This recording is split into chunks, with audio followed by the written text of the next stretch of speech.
Welcome to Basic Brewing Radio for Thursday, October 19th, 2006. I'm James Spencer. Here at Basic Brewing Radio, we're all about home brewing. Well, this week we head to Fort Collins, Colorado to talk to two people who are instrumental in making beers at New Belgium Brewing. Eric Salazar and his wife Lauren are responsible for the blending of the wonderful La Folie, which, if you listen to this show, you know that's one of my favorite beers. We'll talk to Eric. And Peter Bouckaert is the brewmaster at New Belgium. We'll sip beers as we chat with Peter in the beautiful Brewhouse 2. We've got a lot of interview to squeeze into under an hour, so I want to get to it. But first I want to let you know that the Basic Brewing baseball caps are now available in our online store. You can choose from three different logos, the Basic Brewing logo, the Basic Brewing radio logo, or the Basic Brewing video logo. It'll be interesting to see which hats move the fastest. Right now, the Basic Brewing video hat is in the lead. So go to basicbrewing.com and look in the apparel section of our shop, and they're in there along with the shirts. Also, be sure to check out this week's Basic Brewing video. We have our video interview with Charlie Papazian. Now, this is a different interview with Charlie from what you've heard on this program on the audio side. We chat with Charlie in his living room, and we also get to tour his home brewery, so you get to see where Charlie Papazian makes his beer. Now, when Andy Sparks and I traveled to Colorado for the Great American Beer Festival, we scheduled a few days ahead of time to tour some of the area's breweries. And one of those at the top of our wish list was New Belgium, and we were not disappointed. In addition to the wonderful interviews you'll hear today, we were treated to an extensive tour of their operations, including a place or two that the usual tour doesn't go. And you can see that on an upcoming episode of Basic Brewing Video. So again, we're taking you places that you don't have an opportunity to go on our programs. Joining Andy and me on our Fort Collins trip was John Holder, who you may remember you've heard on this show in connection with the hot side aeration experiment with Brian Warren. We appreciate John's help in navigating and in helping to ask some insightful questions. Now, first of all, let's listen to our interview with Eric Salazar. You heard Eric's wife, Lauren, this past week. She was on the judging demonstration panel that they put on. Eric started out on the bottling line at New Belgium 11 years ago, and his responsibilities have grown ever since. He's now the brewhouse and cellar operations cooperative owner. La Folie was something that Peter Bouckaert essentially started years ago, and the whole thing really comes from, it's his brainchild, it comes from his whole idea, and what he's done is started it and then passed it on to my wife and I, Lauren Salazar, and now essentially what we do is we're kind of the caretakers of the wood fooders back there. Lauren's largely in charge of tasting them. She's all in charge of blending them and tells me what to blend. I'm kind of the muscle behind it, where she's kind of the brains. We'll sit down in a room and we'll go through all the fooders and we'll taste them each at a time, one at a time, decide what the taste profile should be for this round La Folie, and then we'll go ahead and start mixing them little by little. We'll decide which percentages of which fooders we want. It usually turns out to be about 3 fooders blended into one batch of La Folie. And so La Folie works, you can't taste it 6 months ahead of time and expect to blend it 6 months later because it's going to change in each fooder. So you really have to taste it right before you blend it and right before you bottle it.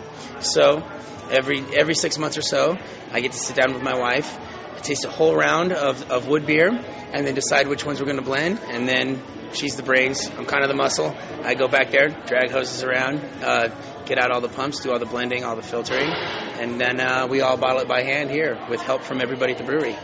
Holy smokes. Now, that it's got to be a labor of love. It definitely is. It really is. When it's time to do the La Folie, what it really means to me is 10 to 15 hour days for a week solid. So I kind of go into it thinking about that, but really, when it comes down to it, it's not that hard to spend that much time here blending La Folie, because when the finished product comes out, it's exactly how I want it to be. It's usually, precisely what we were thinking, and I love it. It's one of my personal favorites, so it's not that hard to be at work that long. For those who haven't tried it, talk a bit about the style, the character, what you're shooting for, the flavors you're getting, just a background on the beer itself. Okay, so the style itself could officially be called sour brown. So really, it's a sour beer. It's a brown beer. We want a lot of wood flavors. We want some tannins to be in there. A slight bit of acetic, but you don't want too much. You also want to have a little bit of fruitiness.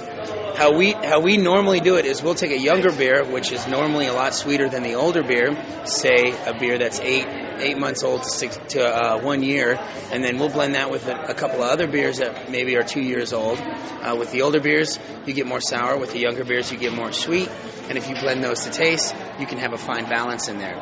So really what you're tasting is a 2-year-old, at its oldest, sour beer that imparts a lot of oak flavors that we've taken time to cultivate over the years. Now, homebrewers out there their question is, what's the recipe? So I know you may not want to share the keys to the castle, but can you give us a bit of a description of what goes into the La Folie? So essentially, if you want to do this yourself, you get some nice old wine oak, and you can introduce any flavors you want to. If you introduce some sour aspects into it, a good idea would be to take some sour beer, introduce it into the oak, and let it age for a while. Take any beer you like and put it into oak and let it age, and in 2 years, see what you have. If it doesn't taste good, then you've got to start over again. But, it's a labor of love, like you say, and that's essentially how it goes. We really don't know what we're going to get for 2 years, So if you're a home brewer and you've got a few gallons waiting around for 2 years, and if it doesn't come out right, not that much loss. But on the commercial scale, there's a lot in your hands. Well, you kind of expect to lose it. Peter Bouckaert has always said, if you're not dumping a few hectoliters of beer, then you're not making good beer, and that's really a good rule of thumb, because not everything's going to turn out exactly how you want it to. With those big wood fruiters, what we can do is, if we let it age for a while, we can taste it throughout the process. We can pretty much say which direction it's going. If it's not going the right direction, based on its flavor, then we know how to treat the cleaning of that tank. What really happens is, you're looking for diffusion of oxygen through the wood, and you'll get a lot of beer stone. So essentially, sometimes it might just be as simple as emptying it out, getting in there, scraping off the beer stone by hand and whatever else is built up on that wood, so you get the diffusion of oxygen through the wood, and then refilling it. Take the good with the bad, take some loss to create a lot of good. So La Folie is going to be with us for a while? La Folie is going to be, as long as I can control it, I hope so. I really love the beer, and I love making the beer. And I know even around here, because when we bottle it, we have people from all over the brewery come down and help bottle it with us. So people really enjoy taking an entire Friday off and bottling La Folie, because they get to sit down with people from all over the brewery who they might not normally talk to, and sip on some La Folie all day while we hand cork it, hand label it, hand put it in boxes. And it's kind of a throwback to the old days. And then it's kind of a social thing as well. So, and the outcome is La Folie. Well, Eric, we appreciate your time, and we appreciate your hospitality. Absolutely. Thank you very much. We appreciate Eric taking time to talk to us. Everyone we talked to at New Belgium was very helpful and welcoming, and it just looks like a really fun place to work. Now, Peter Bouckaert, New Belgium's brewmaster, is very passionate about brewing and doesn't have trouble speaking his mind. In fact, I kind of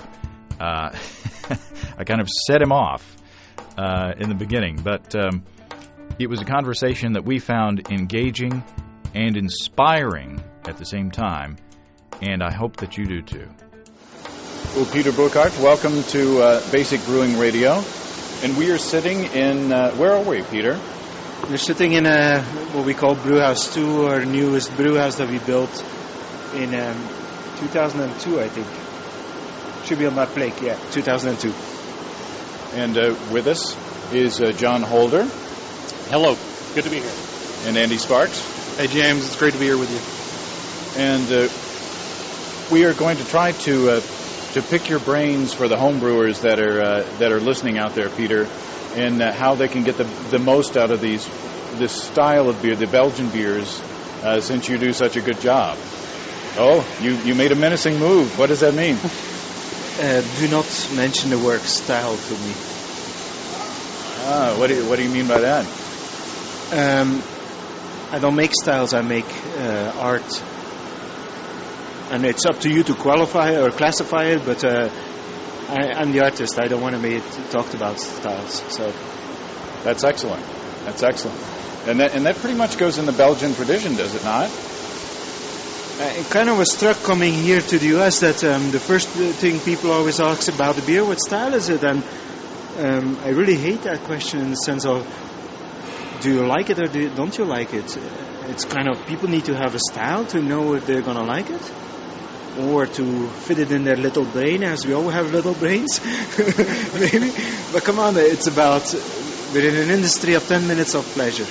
And we're just creating something of 10 minutes of pleasure, and does it all need to be...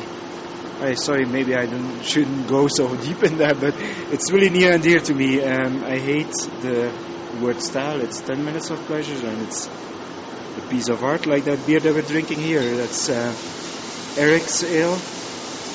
We have from time to time somebody in the brewery just gets to make whatever he wants, as long as it's physical possible. That's kind of the only requirement. And he came up with this beer, who's a blend between something really undrinkable that he brewed here, and he blended it with some of our wood-aged beer that we have, and he also added, get a percentage, but some peach, and so it's a sour peach beer. But what style is it? It's Eric's Ale. It's his painting. He happens to paint that guy also, so that he made in beer. Well, I'm glad you said that, because we have had guests on our show who say that styles are very important, and it's very important to brew to style, because the styles have evolved over time, and there's a reason that those styles have come into existence. So it's refreshing to hear you so adamantly speak on the other side of the fence.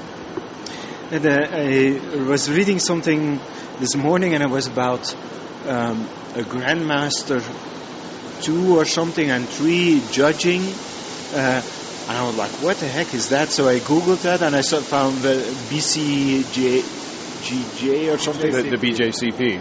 And then if you look to their program, oh my, this really would kill me. That's like, but I need to nuance that a little bit in the sense of, I think what the GABF has done, and a classification within the GABF, has been instrumental for the brewing industry in the US as it is now. Unfortunately, we're still referring to the old world as such, who I think is crap. An IPA in the US is way better than an IPA in England. Why the heck should you still refer to that? But also, I think as an industry, and maybe certain individuals within the brewing community, really should get beyond that. Come on, move on. We have laid the foundation. We have educated our taste buds, our own taste buds. Now let's roll. Let's make fun things. And you see quite a bit of people doing that. And the GABF is following them. They create styles of Eric's peach sour things style, like that. And they're following. Like La Folie, the first time won, there wasn't even a sour beer category. And the next year there was a sour beer category. So you think it's the job of the brewers to push the envelope and to establish benchmarks that other people can live up to? If you look to any piece of art or building, or what happens there? People are pushing the boundaries, and people who push the boundaries a lot fail. And I think we, as brewers, we create a lot of crap also, but we're not going to do that twice, I hope. I have some, I'm not going to, but I live with learning in the process as such. And so, out of it, there's going to be beautiful products that come out. And then they're going to get classified in a style, but by then we're already way further again as brewers. The style, that's for the Michael Jacksons and the beer writers, and that's their problem. We are creating the 10 minutes of pleasure. This kind of makes me think of a letter I got from a listener who said, I was making a beer, and I forgive me, I can't remember the style, but I was making a beer, and I guess it got infected because it's sour. And will the sourness go away, or what should I do with the beer? Is there any way to save it? And I said, well, I like sour beers. You might have made something that I would really enjoy. But I also said that you might want to save that beer and blend it with other beers that you make. And it sounds like that kind of goes along with your philosophy of brewing as well. Yeah, I agree with that. The best inventions are sometimes made under pressure, like wars or something, but it's by people doing something unconscious, and it goes south, and some of those going south is actually a pretty interesting discovery. We were talking about Rash Apte, but if you see what boundaries he's playing on, it's excellent to see, eh? And I tasted some of his things, and there's good stuff in there, eh? But you're continue to push the boundaries, and we should never, maybe except for brew pubs because they need an identifiable product for customers that are not aware, but brewers that are positioned like a New Belgium or like there's other people around, we should never even listen to the voice of the customer. They do not know what they want next. They weren't asking for Fat Tire, they were not asking for La Folie, they were not asking for Abbey, they were not asking for... We just gave it to them, and they started drinking it. So you are lucky as a large brewery who has a kind of a standard product in Fat Tire that is widely accepted, and you can kind of use that as maybe the linchpin of your business. Is that freeing as a brewer to have something like that, or is it limiting to be known for that? Are you seeing what I'm asking? Yeah. I'm struggling a little bit with the answer on that one, in the sense of, it's of course freeing, because it's gonna make us capable of doing more. On the other side, I still blame Jeff that he ever made Fat Tire, because it's a damn difficult beer. And it wasn't made to do what it does. It's a beer with no shelf life. It's a beer that doesn't age very well. But that was not the intention from Jeff. And we happen to be now in another environment with the same beer. And so, but it's of course like the Sierra Nevada, if you have, or in our case Fat Tire, or the Boulevard Wheat, and it's good to have a horse where you can ride on. It creates definitely an added benefit. You see where we're sitting here in this beautiful brew house too. This wouldn't be here if we wouldn't have Fat Tire. Yeah, so thank goodness for Fat Tire. But let's talk about home brewing, and give us some background. You said that you didn't start as a home brewer, but you kind of evolved along the way into doing some home brewing. Home brewing in Belgium is not that popular because we have pretty cheap and good beer in Belgium as such. And so I kind of stumbled in brewing from a study direction. I was in engineering, in biochemistry, but our university also had a direction, specialization, brewing and fermentation technology. So I stumbled upon that because I didn't want to do the small scale stuff, and I kind of liked a product that you could embrace more. Then I started in brewing in Zulte and then in Rodenbach. But in Rodenbach, then I started home brewing. I actually did it with some used equipment from Rodenbach that we had. We didn't use some yeast vessels anymore, and that was actually pretty good shapes for home brewing. So we started doing that at a 30-liter scale. I don't know what was a pressing reason, but we stepped it up to 100 liters, who's for a home brewer already pretty big. We were still milling with a hand mill. And our first 500 liter, 5 hectoliters, so that's like 4 barrel brew. We still were doing that hand melting. But we suddenly hit upon an opportunity from a guy who had a pretty nice room, who was decorated with old brewing equipment, bois de l'eau, those wort coolers. The floor was all in wood from wooden vessels, and there were some filter ton bottoms built in that, so it was a very beautiful place. And he's like, I would like to make a brewery, and we're like, yeah, we don't have any money, but we know how to brew. And so we kind of started together making something, and we were just in the startup stage at the moment. The New Belgium, our paths crossed, basically, say it as such. And since then, really, my wife says that her prefers me not to homebrew anymore, since kind of went totally out of hand. Well, you're living the homebrewer's dream, you know. I think every homebrewer, and Andy's raising his hand, John's raising his hand. You know, once you make a few batches of beer, you're like, hey, this is what I want to do, and you're doing it. So, give us your philosophy on. You consider yourself an artist. And I assume that you considered yourself an artist as a home brewer as well. How did you approach, if you don't like styles, how did you approach formulating recipes? And, give us some insight into your philosophy of that end of things. Whew. How long do you want me to talk about that? Maybe I can use an example in the sense of... I brew from time to time off-site in another brew pub or something, and I did something with Tommy Arthur in Pizza Port in San Diego. And my first questions to him is, I didn't know how his system looks, so getting some information about the system is also always very crucial. You need to know what the system capabilities are for a producer, even as a home brewer. Then I was pushing the boundaries. So what about spices?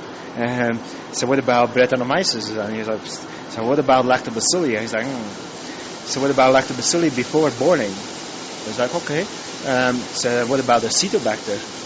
And kind of just feeling once I got that, I kind of made a recipe. More a concept. At that point, it's more about translating an idea on what I gave it to Tommy. I'm like, look, what do you think? He made some correction based on his knowledge about his system. So we basically went for something where we did a pre-acidification. We got some wort of the first slaughtering, diluted it down to 10 Plato, added a bunch of lactobacilli that I brought. I brought 2 liters of lactobacilli slurry that we had very densely propagated, poured it in. And so towards the end of boil, we actually we had a whole bucket sitting there with our lactobacilli, and that actually formed quite a bit of lactic acid. At the moment we were throwing it in, it tasted already pretty sour. But so, because he didn't want lactobacilli in his fermenters, we did a pre-acidification. And I did that because Brettanomyces, we fermented actually with according to Tommy, Brettanomyces anomalus, if he's going to hear that, but I think it's still Brettanomyces brasiliensis, but okay, who cares? It's about flavor, it's about what tastes good. And Brettanomyces form ethyl lactate. And so that's why I wanted to have some lactic acid from those lactobacilli to have a substrate, something that yeast could do something with, because if it doesn't have lactic acid, it cannot make it. So it needs to have something to combine it with. I didn't want the sourness from a taste threshold. I just wanted from an ester formation stance. And so it's kind of paints the picture, I guess, on a recipe formulation. Can go a little bit wider, but maybe one crucial element. The Belgium Reinheitsgebot is relatively simple. There's only 3 ingredients, same like in the Germans. And the ingredients are experience, knowledge, and creativity. And any beer that you create should only exist out of those 3 ingredients. And use them in different amounts like you do anything. Then you have tools, eh? Then you have malt and hops and spices and grain and lactobacilli, Brettanomyces, who cares at that point? But those are tools that you can use, but the ingredients are only those three: experience, knowledge, and creativity. And that's really deeper in my philosophy about creating. So, is that okay? So that's a wonderful philosophy. And you're going for more. You're going for something else. We're getting a refill. We're going from the Eric's Ale. I'm going to give you the Pat Stout. Pat Stout is another beer. It's again the same process. One brewer. This guy works in the cellar, Patrick Murphy. And he wanted to make something. He wanted to make a stout in the middle of summer, but he wanted to make a stout as a Belgian would make a stout. And so that's his interpretation. So how would you describe the character of this beer? It's of course it's very dark if you have a look at it, but it does have some roasted, but it's not too roasted because if you taste most Belgian dark beers, they are not going to be very roasty in flavor. But then he wanted to do it with a yeast who kind of creates some aromatics also, who's not what you want in a stout. And so it has some isomyl acetate also, so the banana. And we wanted to add that to the whole picture as such. And I really think it's an interesting product as such also. But you have to call it something, so you call it a stout, which is a style. Yeah, but it's a Belgium stout, a Belgium style stout. Which is not a style. Yeah, Andy says it's not a style, but now it is. Next year at the GABF, it'll probably be a style. John, you had a question that you asked Eric earlier that he referred to Peter. So now's your chance. Well, Peter, as a homebrewer and as someone who's really enjoyed the art you produce, I've learned that I really enjoy sour in my beers. And through experimentation, I've played a little bit with dregs from a bottle of La Folie and things like that. But for a homebrewer, there's not a lot of information outside of maybe the book Wild Brews. And even then, I feel like we're still playing with magic in some sense. How can I, as a homebrewer, get the microorganisms I need to make different sour characters? I mean, I don't even really know, because of a lack of experience, as you cited as one of the three important characteristics, what flavor profiles I get from the different things. And in a homebrew level, it can be hard to isolate and get a hold of a single organism like that to play with. Who cares about single organisms? If you lack knowledge, or there's two other axes here, and creativity then. And maybe most relevant for that is the way we started our wood project. And the first part is kind of very scientific, but then you're going to hear how hilarious it gets. In the sense, when we started it, I think, I forget how many microorganisms we had, but we had a bunch of Brettanomyces that we sourced on actually like things like the American type culture thing and so on.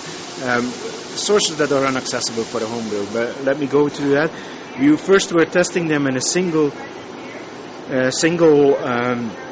organism jars, basically.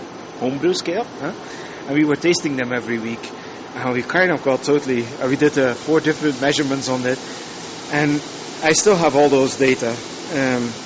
I should have thrown them away already a long time, because what really got interesting was like, wow, now what if we combine this one and this one?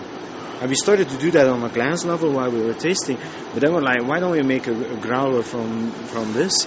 And really got very bored and tired about getting almost more data around it, and there's absolutely not a way that you should approach a project like that in microbiology, in brewing microbiology. Then we're like, okay, let's buy some oaken barrels. Again, not attainable for homebrewers, but again, if you look to Rijs Aptje furniture test there that he does, there's a way, or plastic also has a penetrable amount of oxygen diffusion. But we started buying some wood, and we put all kinds of products on there. One was 12 volume %, who was kind of an extraction of wood that we did. But then And we let it sit, and from time to time and that's the crucial part for homebrewers, when we hit upon something. You were talking about a homebrewer who had a sour beer. But you taste something in a bar that's sour. I actually, one of our best cultures that we probably have in our oaken barrels, that's a claim that I can't really prove since we don't really measure it or verify it. We really turned 2 barrels because we had a fat tire coming back who was completely sour. But they had no diacetyl. And we had it on taste panel, and so you need to rate it on taste panel. You're trained to sit up and shake hands, to rate it to a certain extent. And it's totally up for a fat tire. But my first question after a taste panel, where is that keg? I need to have that keg. And I took that keg, I went in the back where our wood cellar was, and I squirted it in 2 oaken barrels. But that's exactly what you need. This is a hop-sensitive lactobacilli that doesn't produce diacetyl. Can be more beautiful, even if it produced diacetyl. If you combine it with Bretta, and now come where we find Brettas, if you combine it with Bretta, that's going to take care of the diacetyl. Okay, so now we have a lactobacilli, and now let's search for some Brettas. A funny story on that one maybe is Chris Hartler from the Dollar Brewers. He had a keg who came back from Finland or something where he hadn't sold beer for 6 years or something, and he had an empty bag returning. And he's like, I'm first going to inspect it before I'm going to clean it. And so he opens it up and he's like, wow, that's an interesting smell. And so he collected whatever was left in there and he grew that. And my homebrew method to grow things was I made a 10 grams per 100 gram sugar solution. And I added an egg, boiled it up, and that was my breeding ground because I don't have access to media, so and I threw whatever I had in there, and that was my breeding ground. Because I don't have access to words like I have here, so that was intermediate. So he did that also. He just took that tank bottom. It was smelling very well, and that's actually now his bottle condition yeast for those silver label bottles that he has. Yeah, but think about it. He found a nice Bretta in that way. Where can you find Bretta? Premium Source or Val. There's unfortunately, I don't know if there's still a Berliner Weiss who has Bretta. Most have been cleaned up. But our Bière de Mars. Which I have saved some of for that very reason. Vinny in Russian River is playing with Brettas. Hey, but come on, there's brewers who are not professional brewers who are able to maintain those critters for you, and those bottles can get old. The Bretta will survive. There's proof. I met 3 months ago the professor from the VLB in Berlin who did a research on 30 years old Berliner Weiss, and the only living organism that they found was Brettanomyces. But come on, do you see your sources here for acetic acid? Is another story. If you want acetic acid, you don't want it, but that's relatively easy to get from vinegar. If you have a natural vinegar, you could use that, and those will form an ugly skin on your beer. But that's exactly what you want. That's what we want to see on our oaken barrels. That skin, who's in interference. And maybe you can ask a brewer who's doing some wood aging to get that beer. That's also, we brought back fresh lambic the day before we got on the plane and poured it in our oaken barrels. And it's really that. When I started this long answer here, you're going to have to cut here like hell. Is who cares about single organisms? Yeah, as long as it tastes good. Yes. And especially something that is bitterness, and you have something that spoils a bitter beer, you're golden. That's what you need. Because most lactobacilli are going to die when the bitterness comes up if they're not used to it. Even, and that's the problem with my sugar solution with an egg boiled into it. If you don't have bitterness, you better add some hops if you want to, because it takes only one cycle for lactobacilli to get untrained, would that be the word, to be acting inward in hopped beer. So your friends may be resting at the bottom of a bottle, or if you have a happy accident like the home brewer that I talked about in the beginning, save that beer and play with it. Go to a multi-tap on a Tuesday morning, multi-tap bar, and collect. Monday has been a slow day. There are no sports or something. Has been a slow day. It has been sitting overnight, and it's beautiful what grows into tap lines. But I would still do an isolation step, throw it in some wort that you have, and smell it, and kind of maybe pitch that to an extent. But that's hop, unsensitive microbiology that you're collecting there. So you, in talking to Raj Apte again, it sounds like he enjoys finding these things that people are trying to keep out of their beers, because they are wild things that bring these elements to the beer that are unexpected. And I guess as an artist, having something unexpected happen can be a wonderful thing, right? Of course, that's where the discovery is going to lay. If you think about the whole U.S. craft brewing scene right now, they have done very interesting things with malt. They have done very interesting with hops. They have done some things with yeast. And they haven't done anything, I'm exaggerating, on other stuff than yeast. And Brettanomyces is still within the yeast, but Lactobacilli, Gluconobacter, I've played with Gluconobacter, a huge opportunity within there. But it's just new colors that we're discovering for our paintings. And some of those colors, like the green from hops, has been already overexpressed in my eyes. And okay, we're going to get some new varieties, but some people are going to go, in my eyes, going totally overboard. And for me, it's still about balance. I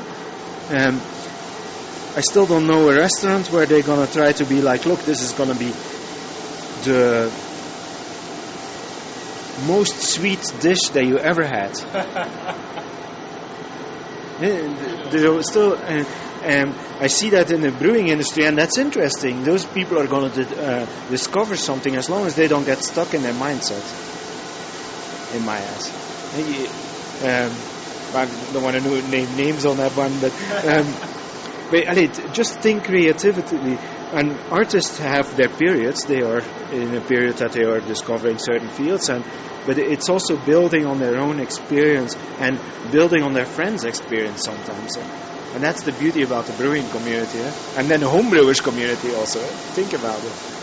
Yeah, I've thought often that if you get hoppier and hoppier and hoppier beers, at some point, at least the people who like those beers are going to become accustomed to that, and it's not going to be novel anymore, and it's just going to be the norm. And then how do you step out from that? So it sounds like you're thinking along those same lines, maybe? No, I need to think, but I don't think I ever will or have created a beer that's going to overexpress a certain leg to stand on. I'm always going to stand on multiple legs. And that's sometimes what in my eyes, blame to certain brewers who go so monodimensional. I played with Kaffir for a few beers, and Kaffir is really the example of a monodimensional flavor. It is that citrus-like flavor, and it's nothing else. And it's nice, but it's not nice if you leave it alone. And bitterness is nice, but it's not nice in my eyes. And I'm in Belgium maybe, but it's not nice if you leave it alone. You need to build it around it, and whatever element that you want to express, you need to build it. And I like to build into pieces of architecture that nothing is going to stand out, but it's the whole that's going to be beautiful. The total picture needs to be beautiful. And that's for me key on what a beer should be. But okay, people can differ from opinion, and they will still be my friends. Well, it's interesting because, I came into this interview hoping to get some, kind of nuts and bolts tips on how to make better Belgian, I almost said the S word, beers, or some of the beers that you make.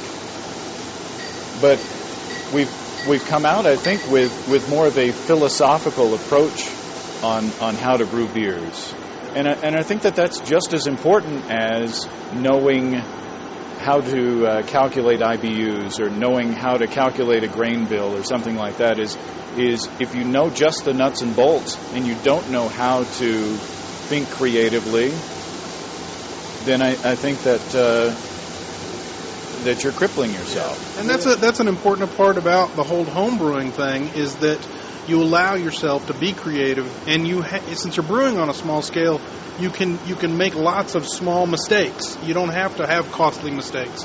So you have the opportunity to play a lot and discover the art of home brewing and not necessarily the science. You still have to know some of the science so that you can do it correctly and not make just idiotic mistakes, bad hygiene and stuff like that. But, once you get the techniques down, then it's up to you to play and have fun and express yourself in your beers. If you want to talk about, you're kind of asking a knowledge question, which is very typical for homebrewers. But if you talk about the sour aspect of beers, to an extent, knowledge is relatively minimal there. And that's why I had quite some discussion about that internally here when I say that there's 3 ingredients. And knowledge and creativity kind of make sense, but experience. And I really wanted to add that experience access, because that's where, in my eyes, things like the sour beer is. It is not absolute, and I can talk about guidelines, but not about absolutes, because I don't know. I really don't know. I know what I do, and things go south on me. But again, a good brewer, as a good home brewer, will always dump quite a bit. And so, and around those guidelines, if we drill a little bit into this, I'm thinking about how can I make that concise without having a picture. Let's talk about lactobacilli and acetobacter. And what can they do with our wort? Well, if you have wort who's on board, that's interesting. Then we have the Germans there with their, how do they call it, natural acidification, where they use unhopped wort. And we've done quite a bit of that also. The beer I made at Pizza Port also, that was a lactobacilli who was trained to work in unhopped wort. It was something that could not survive in hopped wort. It was a safeguard for Tommy, because I'm using an off-site brew house, so I don't want to affect his place. But so the unhopped lactobacilli, and those are, you can find those plenty if you go into the cheese making. There's a lot of lactobacilli in there. And those are not trained for hops. But you can throw them in unhopped wort and let them sit. And you can let them sit at temperatures, I don't know in Fahrenheit, but 37 to 45. There's actually tests. We did tests here until 48 C. And they go like hell. We did one brew once, and in 14 hours, 4,000 ppm of lactic we made. And we only pitched it with 2 kegs in probably like 30 barrels of wort. And 14 hours, but we kept it very warm. We did it in a mash tun so that we had heating capability. And from time to time we came in, but we just let it sit there, and you could pre-acidify a wort. That's an opportunity. But if you look on the other side, acetic acid bacteria, that's maybe not that interesting, because those are going to form very fast quite some acetic acid on wort. If you can cut it off with boiling, that's interesting. But acetic acid is volatile, so you're probably going to strip it during boiling. Then that's what you can do in brew house. Then if you think about it later, you can work with mixed cultures, who's very interesting on its own, but very uncontrolled. I've done quite a bit of work on that. The beer that I made for the birth of our first son, and the beer in our home, in our brew pub. It was a mixed culture, and it was relatively heavily infected with lactobacilli, and I was basically collected over times and just kept at such. Propagation at that stage means that you just add wort. You're not going to add air. You just let it propagate itself. We threw that into some beers, but we made anything available because it was a heavy infection. We did anything to reduce the effect of the lactobacilli, and we did that by hops, but not too high, 20 IBU. Go relatively fast to a pretty decent alcohol content, and then ferment very fast and cool it down. Once you cool it down as a home brewer, the lactobacilli is not going to move too much. A question, what does cool down mean for the effects of lactobacilli temperature range-wise? There's different things. Normally literature talks about 15 C, which is pretty warm, like 50 or so, 55, 50 Fahrenheit. But I would like to go colder. I like to put it in the fridge at that point. If you think it's fine, the diacetyl is gone, you have a nice lactic acid level, put it in the fridge, and as a home brewer, drink it from there. It's also a good source for future inoculation in the meantime. At that point, early in the fermentation, Acetobacter is kind of useless because the CO2 formation is going to make your fermentation pretty anaerobically, except if you could expose it pretty, if you open a wide-toed fermenter or something that's wide open. At that point, Acetobacter could be doing something, but not much. You could do a regular fermentation with yeast, and then you could bring in some of those microorganisms. I think I'm going where you wanted me to go. So if you throw in lactobacilli after that, but you need to worry a little bit about alcohol content, bitterness, CO2. Don't go too heavy on any of those so that your lactobacilli still can do something. You better add an easy nutrient source. So some sugar, but you better add something else like, what could you add? Maybe some grain that you boiled up a little bit or fried maybe in a pan and throw that in as a source of some nutrient, because lactobacilli needs kind of a complex medium, and grain is pretty good. Spent grain also would be good actually, so you could throw in some, you heat your spent grain and throw it back in, and but you let it sit there again and let the lactobacilli go, whatever your source is, until you think it's decent, and put it cold again.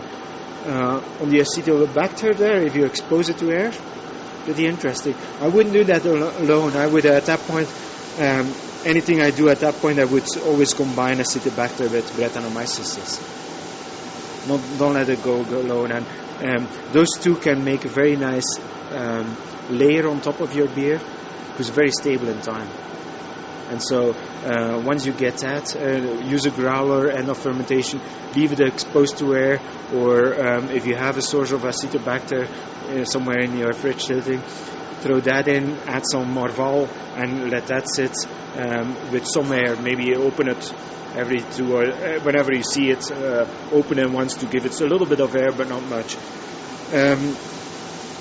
Lactobacilli with Bretta, is a beautiful combination also. If you go further than that, wood is really not feasible, I think, from a homebrew stanza, except if you buy a way too expensive small oaken barrel. But what Ryapt does with some micro, if you, he basically puts a table leg into a growler for the oxygen diffusion, and he likes that because he can autoclave it or sterilize it. You can use some plastic also, or you could use a growler that you put on your side with a plastic cork or something to have some oxygen diffusion. You really don't need much for Acetobacter. You actually want to reduce the impact, I would guess, at that stage. And then it's on taste. You just taste. That's what we do for making La Folie. We're throwing it in there and we let it sit, and we taste, and if we think it's decent, we bottle it up. So I was going to say, you're one of my new best friends because you've handed me a glass of La Folie. Is it challenging on the commercial side once you've got these wild animals and you've tamed them to a certain extent?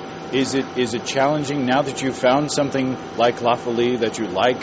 that you want to keep the way it is. Now you've got to kind of hope that no other happy accidents happen to change the character of that beer. Our big boss Kim made it pretty clear that my head is going to roll here when I affect the rest of the brewery. So,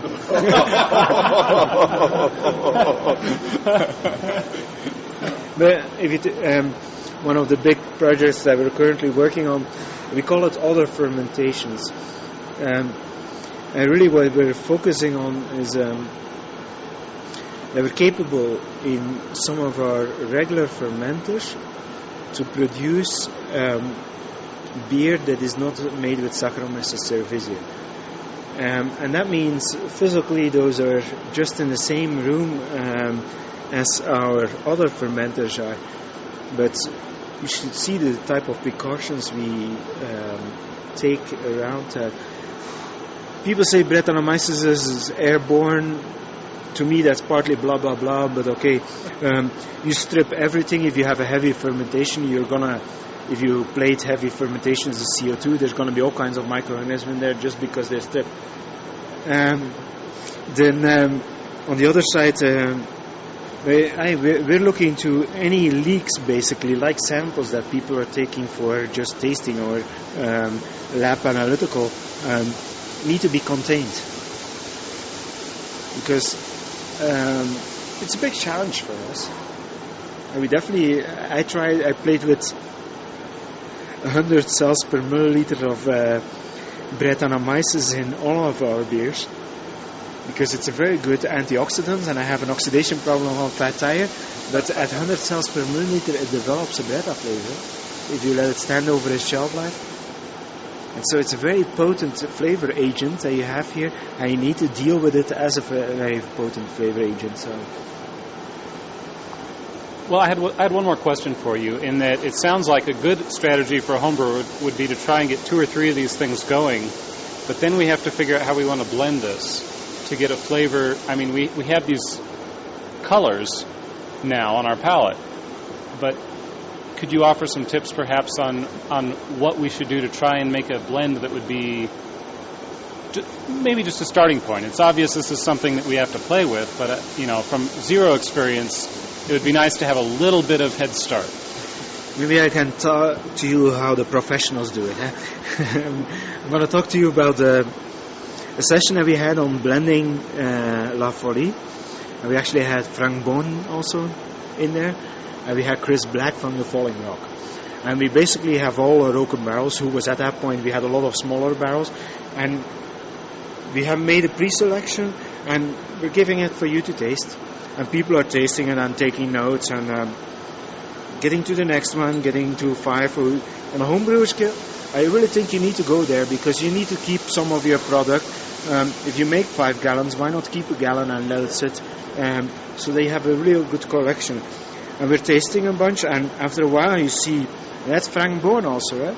Who I would consider also a professional in that field. And you see people starting to combine this one with this one, and then they throw a little bit of this one in, and they're like, taste. And that's how we're doing it, really. We're just blending what we think could be potential, with keeping track. We're professionals, keeping track on what we blend. Sometimes we forget, but okay. But then people are starting to share. It's like, hey, this is number 8 with 30 and a little bit of 2. And people are like, oh, I did only 8 and 30. What do you think about this? And it starts to build, and that's really how we do it. There's no magic behind it. There's only one thing that is a little bit difficult and requires some training, I would guess. With La Folie, we're going to bottle conditioning.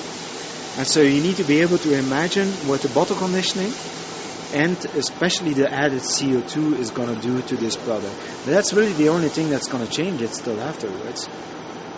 And so I think from a homebrewer's point of view, I don't know if I speak for all, but I always taste my beers before I carbonate them. So I have a little practice with what the carbonation will do.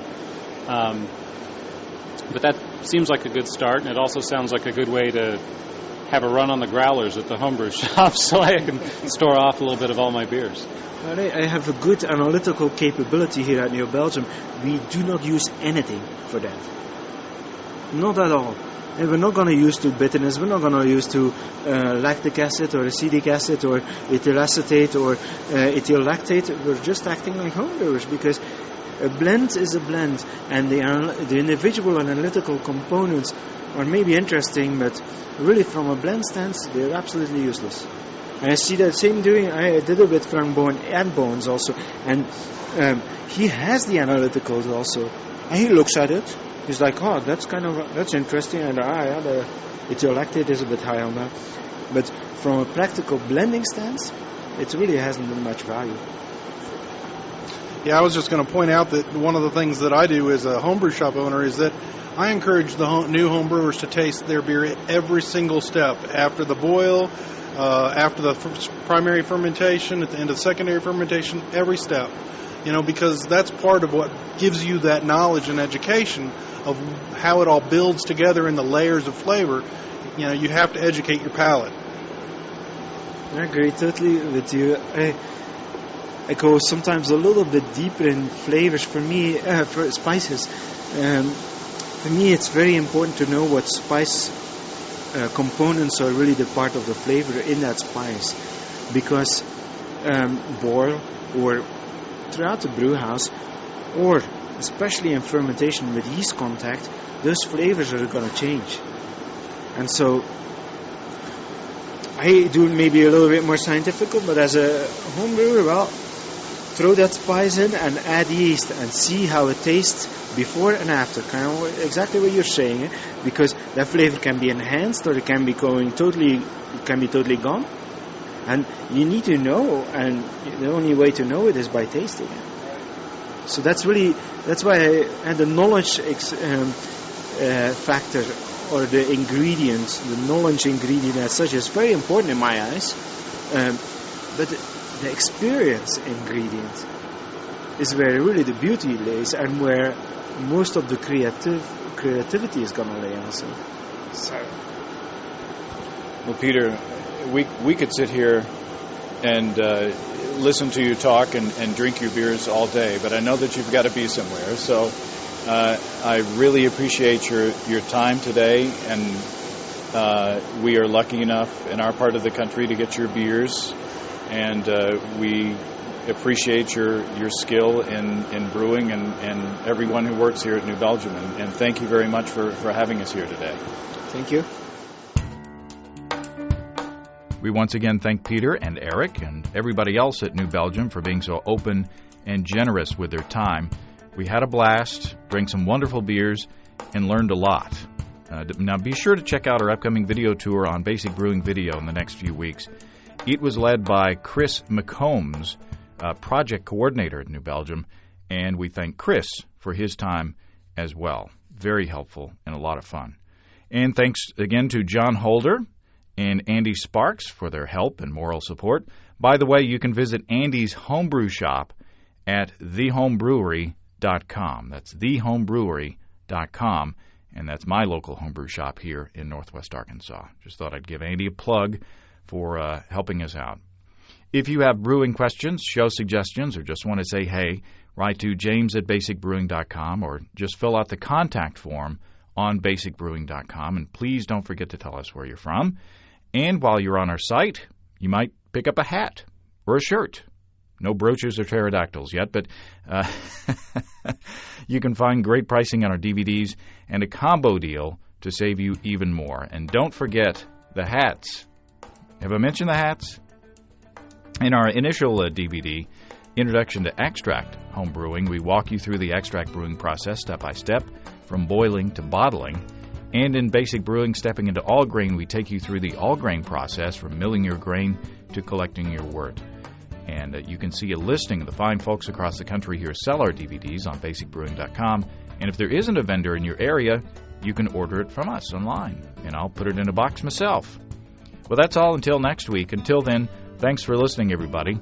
I'm James Spencer. Production help for Basic Brewing Radio and our website is provided by Kelly Dodson, who also designed our logo.